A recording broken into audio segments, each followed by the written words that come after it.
Taking none.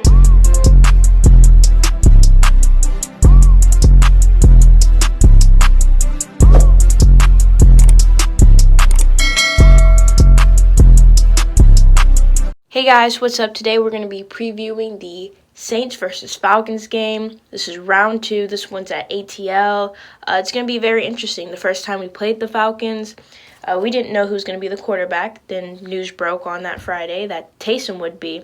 And so the Falcons didn't really have a good game plan for the Saints offense. So we'll see if that changes. We'll see if the Falcons will have a better game plan. And there's some little film on Taysom now, but nothing too major. But we'll see if that has any effect. And also, last time we played them, the first time around this season, the defense didn't let them score a touchdown. We'll see if that holds. It's going to be very interesting, and I'm excited for this matchup. But we're going to start off with the injury report. Just bummer news for the Saints. Well, we knew that Marquez Callaway was going to be out for this game, but news broke earlier this morning that he's actually now being placed on IR, so he'll be out for at least 3 weeks. But a good thing is that Sheldon Rankins is coming off of IR. The thing is, Deontay Harris, he's questionable for this game, and he's our punt returner, or he usually is, but since he's been out, Marquez Callaway has been filling in for him, so imagine if Deontay Harris and Callaway is out, who's going to be our little punt returner? Sometimes it's Alvin Kamara, but I don't know because he's kind of hurt, has a foot injury going on. Don't know who's going to be out, but yeah, so that's just something I just noted. But Janoris Jenkins is out. He was out last week, and I wasn't that concerned because we had Patrick Robinson, and I think he's been doing a solid job. So the cornerback position, he's been doing great in my opinion. But now even P-Rob is questionable for this game. It's just insane. Even if Patrick Robinson does play, he won't be 100%. So that's a little concerning without Janoris Jenkins being on the field, and of course P-Rob not being 100%. That does bother me, but Deontay Harris, I said, is questionable, and now Marcus Davenport will be out. When he was in the lineup, I thought our pass rush looked a lot better. He was not necessarily getting a lot of sack numbers, but I believe he was creating a lot of pressure. But he is now out for this game, which is so unfortunate, man. All these injuries in and out, different people swapping. But we've been winning, so let's hope that we keep doing that. Now we're going to go on to the Atlanta Falcons injury report. Julio Jones is questionable. When we played them the first time around, Julio Jones was in and out of the game battling a hamstring injury. And, it's going to be huge because obviously Julio Jones is a big threat. He won't be 100% healthy, but with the injuries on our Saints secondary, it might have an effect for the better of the Atlanta Falcons offense. Todd Gurley is questionable. I'm not really concerned about him. You know how I feel about the Saints run defense. And Dante Fowler Jr., their defensive end, is also questionable for this game. So last week against the Denver Broncos, Taysom didn't look so hot, but that wasn't what Sean Payton wanted. His performance wasn't supposed to shock us. His job, according to Sean Payton, was just to not turn over the ball, which he did once. But, to be a game manager, not put us in a position where the defense has to come back on the field and, prevent a touchdown or anything like that.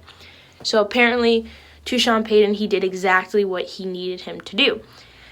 However, I think the Atlanta Falcons will be a lot tougher. Obviously, the Denver Broncos situation was just bizarre, but the Atlanta Falcons, they know what quarterback we're using now. They have a little bit of film on us, and they might have a better game plan coming in to stop Taysom.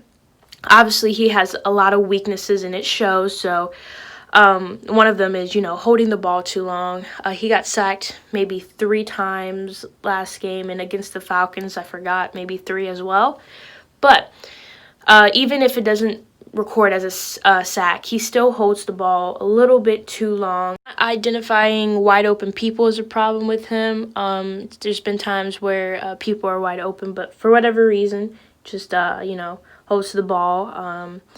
It just looks a little bit uncomfortable, panics, And usually when he can't identify a wide open receiver, it turns into a sack or just, him holding the ball a little bit too long.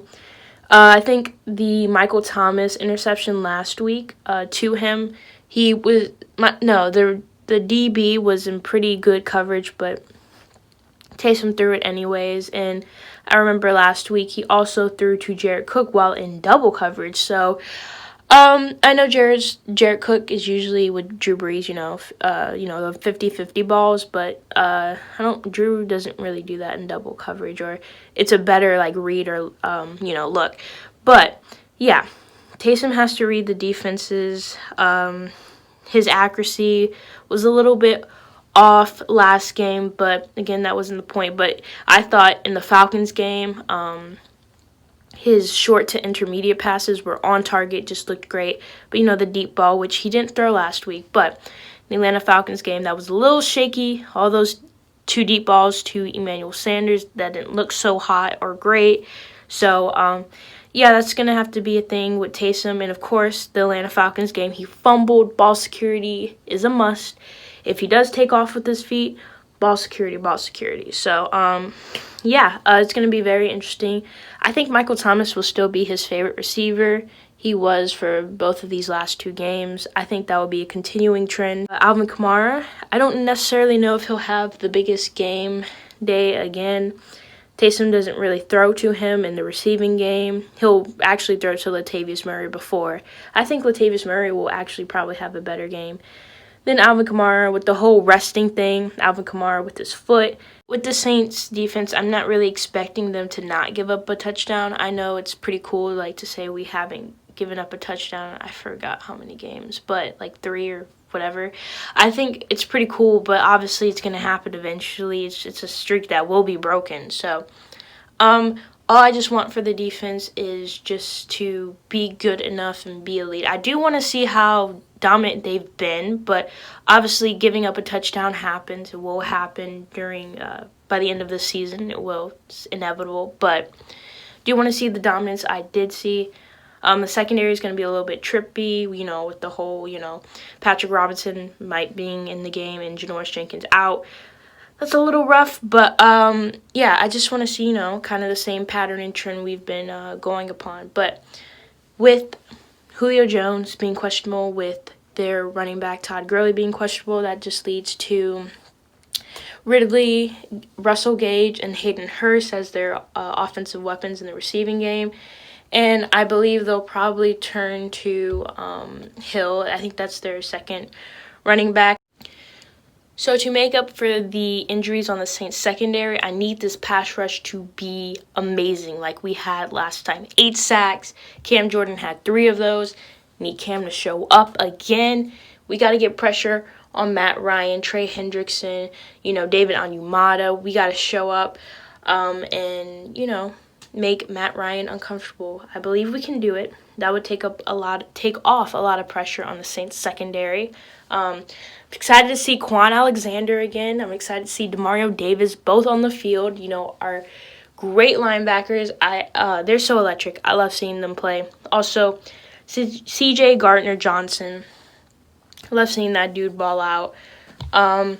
Malcolm Jenkins has been a little bit quiet, maybe just for me, but he's been a little bit quiet. I haven't heard his name. That means he's not really doing anything wrong. But, a little bit quiet for Malcolm Jenkins in, the past 2 games, but that's okay. But, hopefully no missed tackles, no penalties, holding. I think we'll probably get some holding or pass interference calls. But if our pass rush gets there quick enough, probably won't be enough time for our cornerbacks to hold. So, So I'm going to get to my predictions. So, I made a video during the bye week of predicting the rest of the Saints schedule, like the W's and L's.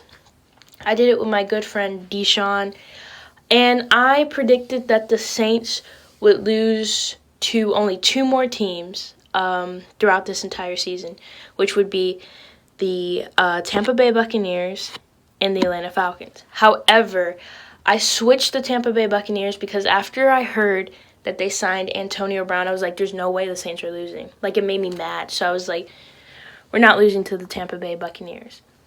But I'm going to stay consistent with the Falcons one. I said we would split with the Falcons, and this one away, the away game for the Saints, I said this is the one that we would lose.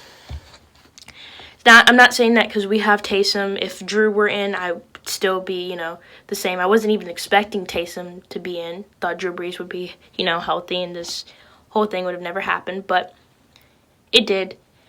And I'm going to have to stay true to that. I'm going to take the Falcons here by 3. 30-27 Falcons on top is my prediction score.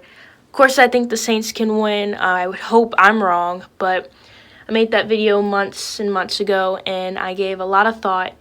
And, I'm just going to stay true to what I predicted this time.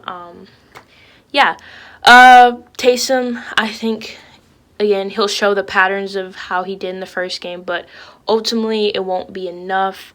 I hope I'm wrong. I really hope I'm wrong. I cannot stress it enough. I hope I'm wrong. I think the defense will be a little bit lukewarm for this game. That's how I'm predicting in my head for, the Saints to lose. That's the only way I could see them losing, with the defense being a little bit lukewarm. They look good, but also kind of bad, not making the plays they need to make, which that's opposite of the Saints defense right now, which is going to be a little bit interesting. But, again, Taysom will look kind of good maybe, but when it comes down to the ones that matter the most, neither Taysom or the defense will make the plays that need to happen. I think this game will be a close game and very competitive, but yeah, I'm going to have to go with that, unfortunately. I hate making videos where I think the Saints will lose, because honestly, I would love to say they're going undefeated, but I was trying to be have a more realistic take or approach to this. So yeah, unfortunately, I guess our winning streak would end here, but hopefully not in real life. I hope the Saints can get it done, and yeah. But thank you guys so much for watching. Let me know who you think is going to be the winner. I hate picking against the Saints, but I had to. But yeah, let me know what you guys think about my prediction or the game overall. But yeah, hopefully the Saints can prove me wrong, please. But I'll see you guys next time.